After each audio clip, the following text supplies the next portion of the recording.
Hello and welcome to all our viewers in Nigeria and around the world to the news cycle on Global Television, coming to you live from the nation's capital, Abuja. I am Queen Agaba.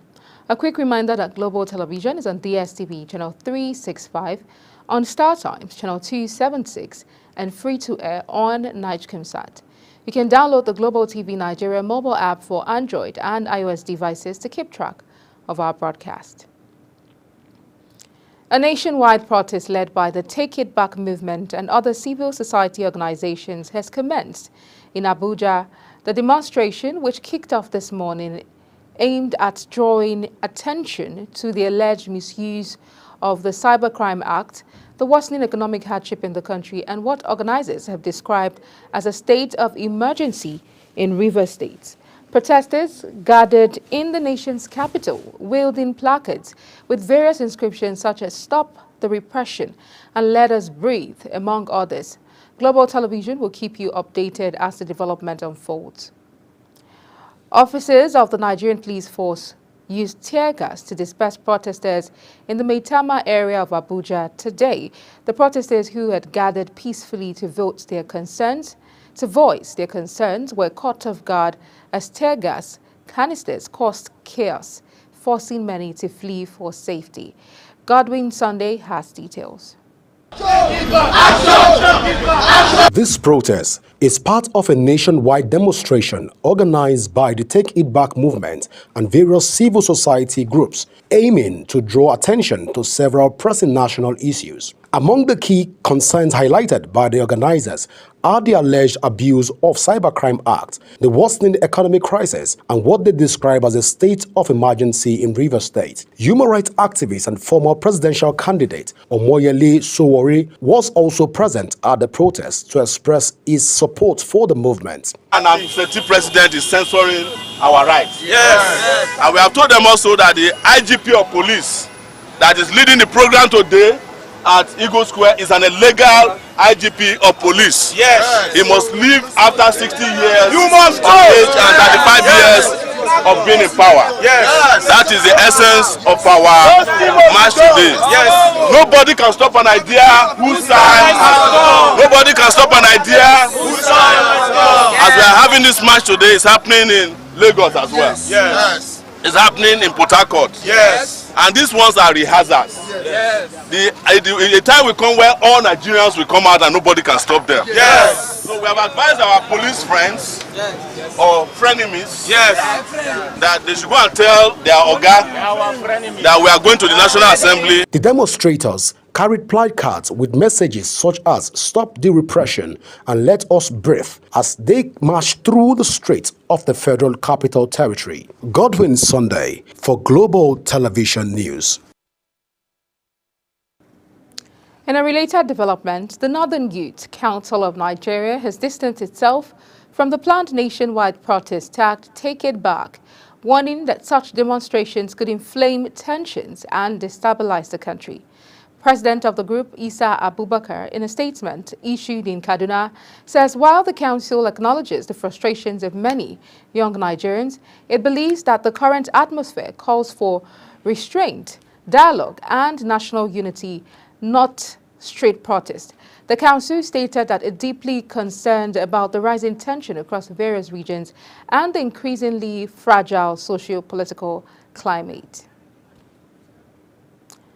Let's cross over to Rivers State, where operatives of the police command have fired tear gas canisters at protesters who had staged a peaceful protest against what they called bad governance in the country. The protesters under the edges of the Take It Back movement were also protesting the declaration of state of emergency in Rivers State, as well as the alleged misuse of the Cybercrime Act by the Nigerian police. Elsewhere, the nationwide protest organized by the Take It Back movement and other civil society groups commenced in Lagos State but was swiftly stopped by security forces. The demonstrators gathered at the Ikeja underbridge in the early hours, expressing their discontent with governance and the mounting challenges facing Nigerians. Carrying placards and chanting slogans, the protesters began marching towards the Alausa Secretariat, the hub of the Lagos State government, to demand change. Federal government has reiterated its commitment to improve the welfare of police officers across the country. This includes better housing, modern equipment and clean energy to boost morale and efficiency of the force. President Bola Ahmed Tinubu, who was represented by Vice President Kashim Shettima, made this known at the inaugural National Police Day in Abuja. Kike Lomo Okere was there for Global Television.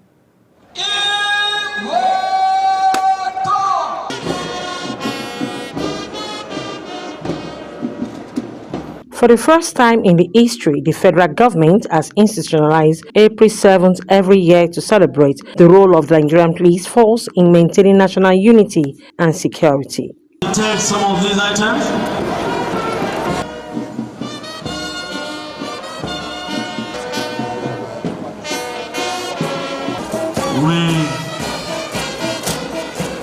From inspection of guards to a silent drill parade, it was a day to celebrate heroism, sacrifice, and commitment to duty. From the prestigious Nigerian Police Academy within Kano State. To carry out operations in all schools and public sectors in Nigeria. Vice President Kashim Shettima, who represented President Bola Ahmed Tinubu, announced new measures to improve police welfare, as well as improve capacity building and commitment to community-based policing, while recognizing the sacrifice of both fallen and active officers.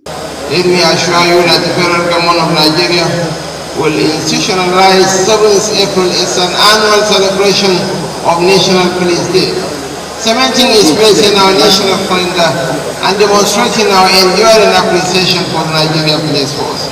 And this vision begins with ensuring that our police force is well equipped, well trained, and well motivated. We are resolute in our commitment to police welfare and comprehensive reform.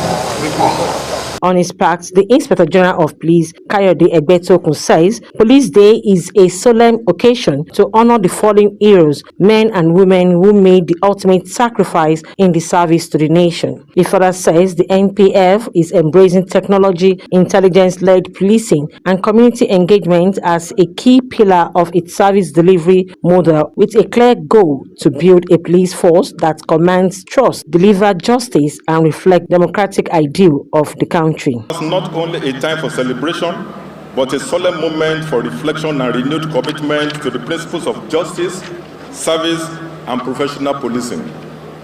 It is a bold affirmation of your administration's support for institutional reform and capacity enhancement of our personnel.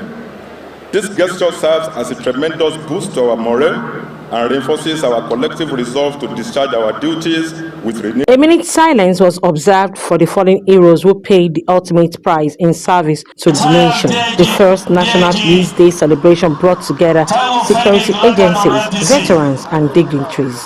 The inaugural National Police Day is a testament to the inestimable value of the Nigerian Police Force, to the preservation of the national unity and democratic stability.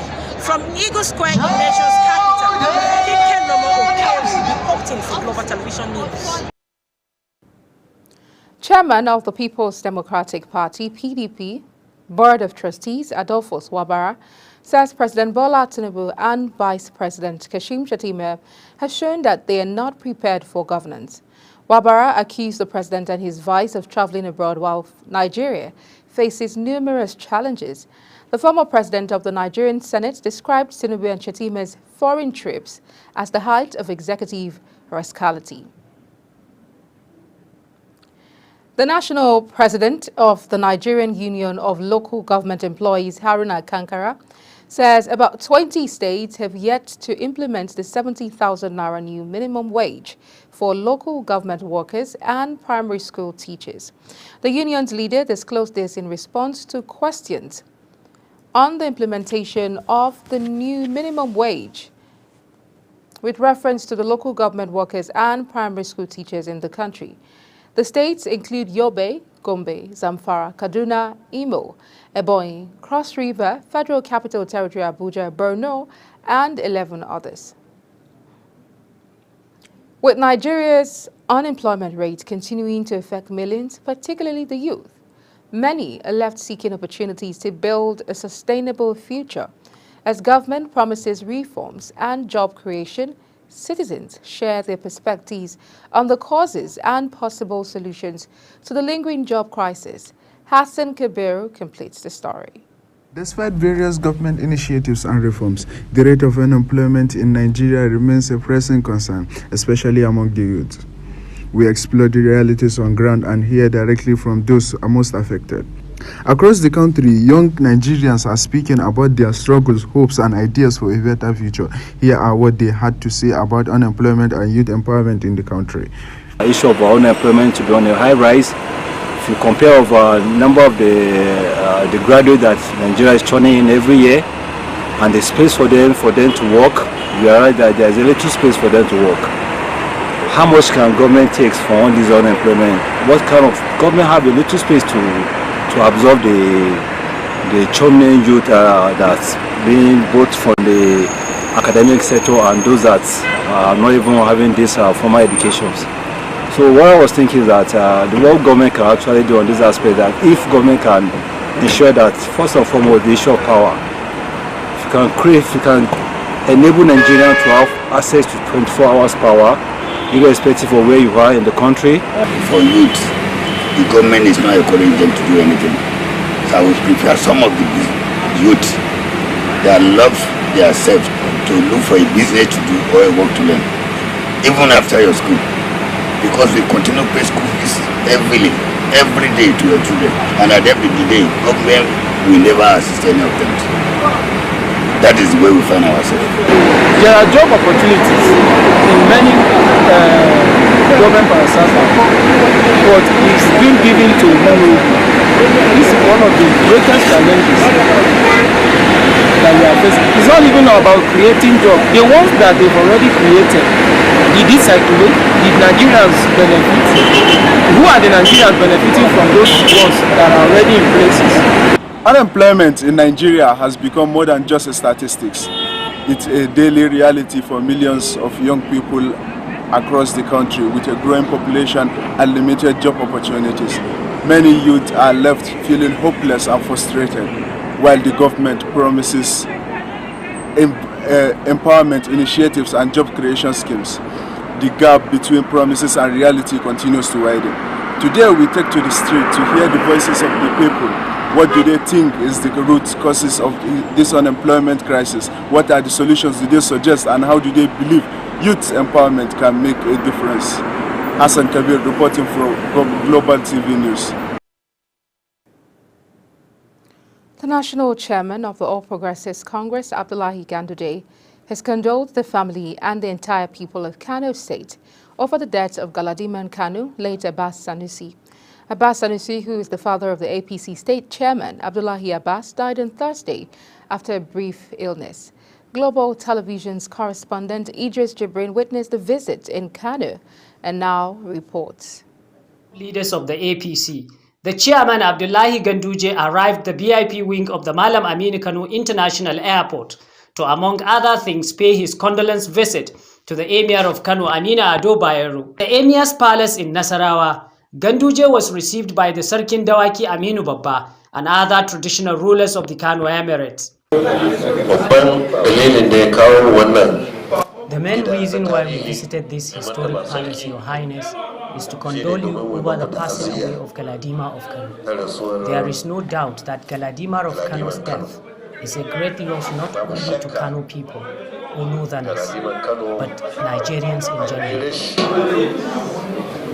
Ba al'ummar jihar Kano kawai ba, gode masa da wannan ziyara. The national chairman of the APC, we thank you for this condolence visit. We are sure if he had been in town at the time of the funeral, we would have done it together with him. We thank God he was at the Holy Land at the time, and we believe his prayers for the Galadima of Kano are answered.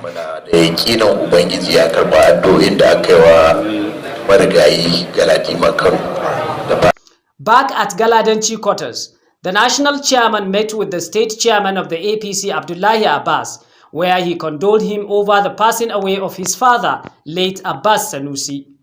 Hundreds of party supporters across the 44 local government areas of Kano State turned out to join Abdullahi Ganduje in condoling the entire people of Kano State over what he described as a great loss, not only to Kano, but Nigeria in general. The Galadima of Kano is not only a loss to his family or to the people of Kano State, but to all Nigerians, considering the service that he delivered during his lifetime. He really contributed to the development of traditional institution in Kano, not only in Kano, but in the whole of the country. Therefore, it is our responsibility to call the people of Kano State to continue to pray for his soul. Late Abbas Sanusi was crowned the Galadima of Kano after the death of the 13th Emir of Kano, Alhaji Ado Bayero, during whose reign he served as the Wambai of Kano. From Kano, Idris Jubrin reporting for Global Television News. The federal government has been called upon to declare a state of emergency in Nigeria's health sector. Patrick Uju, the second mate of Nas Zumadek, made the statement while speaking to journalists during a World Health Day walk in Abuja. Samuel Odi completes the story. The second mate of Nazuma, Patrick Uju, underscores the need for a meeting involving all relevant stakeholders to discuss and tackle pressing issues facing the health sectors. He emphasized that such a move would help restore pride in the medical profession in Nigeria. He further urged the federal government to implement transparent and effective policies aimed at improving the health system. This country has gone to the point where government needs to declare an emergency in the health sector. Not just in the health sector, but let us focus on the one we are celebrating today.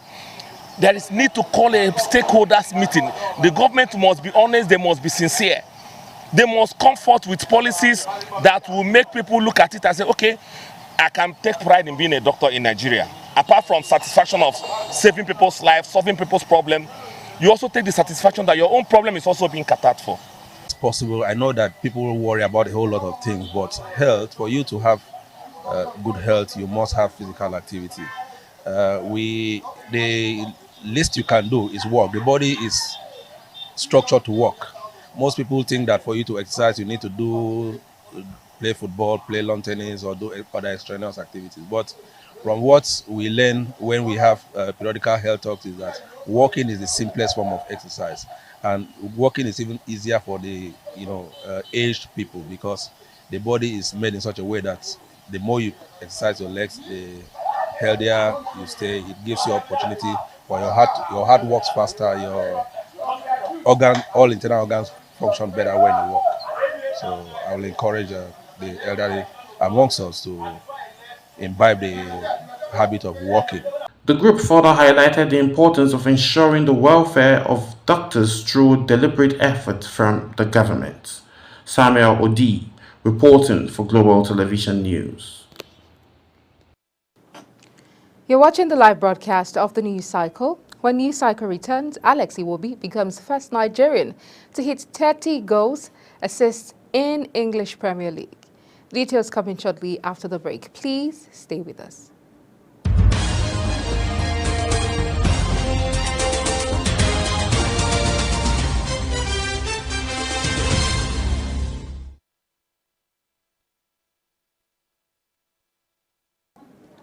Many thanks for staying with us. If you've just joined us, this is Global Television bringing you live broadcast of the News Cycle. In business, Crude Oil Refinery Owners Association of Nigeria has said that the price of premium motor spirits, otherwise called petrol, can drop below 400 naira per litre with the current crash in crude oil prices. The association says there is no reason petrol should not be sold at 350 naira per litre if crude prices eventually fall to $50 per barrel. However, the Crude Oil Refinery Owners Association of Nigeria noted that petrol prices and the reduction in, noted that petrol prices will continue to rise despite the crash in crude prices and the reduction in its landing cost. Crude oil prices have weakened, declining by over 12% to approximately $65.50 per barrel, following sweeping trade tariff imposed by President Donald Trump on several countries. Oil had traded above $70 per barrel before the tariff were announced. According to OPEC Secretariat calculations, the price of the OPEC basket of 12 crudes stood at $75.35 per barrel on Thursday, compared to $77.44 the previous day. The federal government has reiterated its commitment to establishing more gemstone and jewelry-making centers across the country to boost entrepreneurship in the mining industry and support the local value addition policy. The Minister of Solid Minerals Development, Dr. Dele Alake, made this known during a tour of the Laurel School of Mining in Abuja. Sharon Ajay has details. The Minister of Solid Minerals Development, Dr. Dele Alake, commended the Laurel School of Mining for leading the way in training jewelry and gemstone makers, expressing satisfaction with the quality of the jewelry produced. He says the training center contribution to the mining industry has the potential to provide employment for the youth, drive industrialization of the sector, and generate more revenue for the country. A major contribution to this economy via the solid mineral sector. And this is one of the things that we said earlier on, that we're going to improve every sector of the solid mineral space to make its own contribution. And you can see what this center is training people who are going out to train and to actually work. And that's part of the local value addition we are talking about. Yeah, the center now is really like doing processing, cutting, all the value chain of jewelry making. And that's what we have seen here now. So what more way can you contribute to the economy than actually producing something from our raw materials in Nigeria, rather than taking those raw materials out for finished products? They are now being finished right here, which is a value addition. Because that's a significant contribution to the economy. It's going to generate employment, more production, and of course more revenue, and then more taxes for government as well. And then people will get engaged. You know, a lot of illegal operators would also move into this sector. A lot of our youth that are roaming the streets, this is an opportunity for them to come and learn something, you know, handiwork. And this is more than handiwork. This is actually industrialization. When you are manufacturing, when you are producing, it's industrialization. And that's what we're doing here. So it is really making significant contribution to this economy. In another year or so, we'll be able to put figures to the production value. You know, we'll be able to say, okay, this center has contributed X amount of dollars or naira or whatever it is to the GDP of Nigeria. But overall, I'm very satisfied with what is happening here. The minister reiterated the federal government's commitment to strengthening production at the center and assured that more such centers will be established across the country once the 2025 budget implementation begins. He also highlighted the importance of increasing jewelry production, not just to meet local demand, but also for export purposes, noting that this sector has the potential to become a major foreign exchange earner for the country. Just been given the budget, we haven't even gotten the warrant for expenditure yet, but the plans are already on. Immediately money is available, we started. In fact, with this center now, it's encouraging to begin to attract jewelry making factories and gemstone factories, and we are going to do that. And this center would be like a reservoir, a pool from where experts will be drawn to service those factories that will be coming up. So this is very, very significant center. In his remarks, the MD and CEO of Laurel School of Mining, Tope Adebanjo, expressed gratitude to the ministry for its support, stressing that the ongoing Batch 4 Advanced Masterclass training would not have been possible without the ministry's assistance. He also outlined plans to further develop entrepreneurs in Nigeria's gemstone and jewelry industry and requested continued support from Dr. Alake to ensure maximum utilization of the center's equipment to foster the growth of mining entrepreneurs who will create wealth and employment opportunities for the nation's youth. The Laurel School of Mining is a professional training facility dedicated to the development of the gem and jewelry industry. It focuses on mining, exploration, and manufacturing of high-quality gemstones and jewelry. Sharon Ajay reporting for Global TV News. And that's it on Global TV News Cycle. A quick reminder that Global Television is on DSTV channel 365, on Star Times channel 276, and free to air on NigeComSat. Kindly follow us across all social media platforms using @GlobalTVNG and other handles now showing on your screen. You can also download the Global TV Nigeria app for Android and iOS devices to keep track of our broadcast. I'm Queen Agaba. Thank you for watching. See you again.